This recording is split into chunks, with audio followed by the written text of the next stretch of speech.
Welcome to missionary biography. జనవరి 14, 1888 సంవత్సరంలో మంగోలియుడైన బోయింటో గారు బాప్టిజం తీసుకున్నారు. దేశ సంచారులైన మంగోలియుల నుండి జేమ్స్ గిల్మోర్ గారు మొదట రక్షింపబడిన ఇద్దరు వ్యక్తులలో ఒకరు. ఈ బోయింటో గారు 8 నెలల ఒక వైద్య శిబిరంలో గిల్మోర్ గారు 6,000 మంది వ్యాధిగ్రస్తులను పరామర్శించారు. 24,000 మంది ప్రజలకు సువార్తను ప్రకటించారు. 3,000 పుస్తకములను అమ్మారు. 4,500 సువార్త పత్రికలను పంచిపెట్టారు మరియు 1860 మైళ్ళు ప్రయాణము చేశారు. తన పరిచర్య ద్వారా బాప్టిజము తీసుకొని క్రీస్తును అంగీకరించిన వారు మాత్రం ఇద్దరు. ఆ ఇద్దరిలో బోయింటో గారు ఒకరు.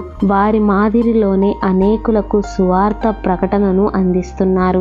ఈ ఇన్ఫర్మేషన్ కనుక మీకు వర్త్ అనిపిస్తే లైక్ చేసి, సబ్స్క్రైబ్ చేసి మీ ఫ్రెండ్స్ అండ్ ఫ్యామిలీకి షేర్ చేయండి. Thank you all.